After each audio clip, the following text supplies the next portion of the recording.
Hey, what's up, Raider Nation? My name is Anthony Galaviz. I know it's been a while since I posted the video. The last time I posted a video was earlier in the week where I was bashing the offensive line, um, Pete Carroll, all this other stuff that's going on. I got a little testy. I'll admit that. Um, like I said, guys, I keep things impartial. There's no bias here. If I see good stuff, I'm gonna point that out. If I see bad stuff, I'm gonna point that out.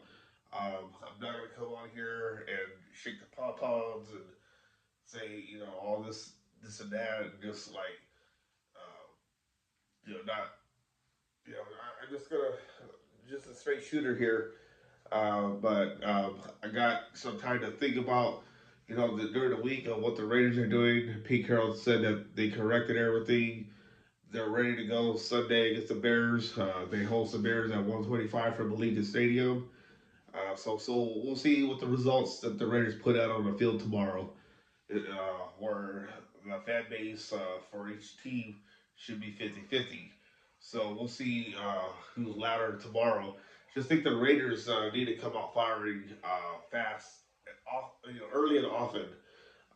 The defense need to come out there. Caleb Williams, Max Crosby needs to put pressure. Malcolm Kuzi needs to put pressure to make things easier for the defensive backs.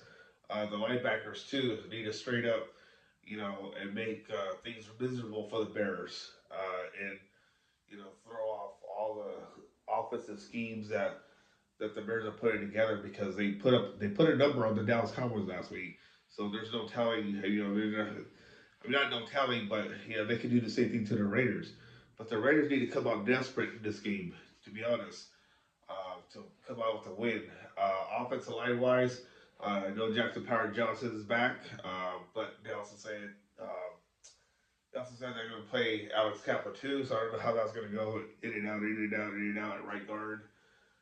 So the line's not going to change. It's going to stay the same, according to Pete Carroll. So we'll see. I was watching Derek Carr's video on the hometown YouTube channel that he has with David Carr. And he made a whole lot of sense of what he says about Ashton Jeanty. Be patient with him. It's going to come. The offensive line, it's there. Just fixable stuff that the Raiders can do. Something he believes that the Raiders did during the week. So we'll see. If that happens. GT obviously needs to get going. I know he's had a lot of yards after contact. Uh, that's a plus, but also we'll see. If he continues, if the offensive line puts together a solid game where they create open areas for him to run down, and I think the running game is crucial for the Raiders to come out on top tomorrow. Yeah, I know Geno Smith, number two in the NFL in passing yards, but passing yard doesn't give you wins. And I think the Raiders, knowing that their game next week is on the road against a hot Indianapolis Colts team, the Raiders need to come out desperate in this game against the Bears. So areas I'm looking at, like I said, the edge rushers, Max Crosby, Malcolm Kutz, putting pressure on Caleb Williams, picking up sacks, uh, linebackers stopping the run. That's a big thing for the Raiders to do tomorrow on Sunday, is to stop the run. And then on offense, they need to come out firing, no question, to come out on top. And I keep saying come out on top because in the NFL, you got to win games. And the Raiders are capable of doing that. So we'll see what happens tomorrow against the Bears. Give kickoff. It starts at 125. Many in the nation are not going to be able to watch the Raiders and Bears. Only the Marcus and Vegas and Chicago will get to see the game. Everybody else will see Kansas City and Baltimore. Uh, in fact, that's probably a better game to watch. But Raider Nation wants to see the Raiders. So either you have a Sunday ticket or you go to a bar, sports bar, or watch the game from there. But yeah, so again, 125. I'll come back tomorrow with post game analysis. Raiders headed to their game 1 and 2. Same with the Bears. So big game for both teams.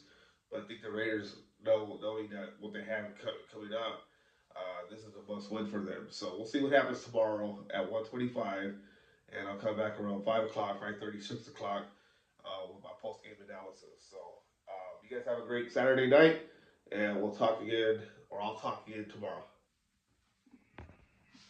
Oh yeah, so I almost forgot my prediction on this game. So I'm going back to my picks. Raiders week one. I picked New England to beat the Raiders. Obviously, I lost that one. Week two, I picked the Raiders to beat the Chargers. Lost that one. So I'm 0-2. Week three, I picked the Commanders to beat the Raiders, and I was right. So far, I'm 1-2. Week four against the Bears, making my pick here. Like I said, I know the Raiders are desperate. I know we're early on in the season. Week four, like quadrants, 4 games already. Raiders need to come out, salvaging a split, so to speak. Um, the Chicago Bears coming off with a big win over Dallas Cowboys at home. So that's a big win for the Bears. But oh, trying to think. Raiders against the Bears. Everybody's you know burying the Raiders already because of the offensive line and everything that's going on. You know what? I'm gonna say this. I'm gonna go with the Raiders tomorrow. I think the game will be. Let's see the final score. Uh, Raiders 27, Bears 24. So that's my prediction. Uh, Hopefully, I end up being 2-2 on my picks. When I make Raider picks. So we'll see. We'll see what happens. Thanks for joining me, and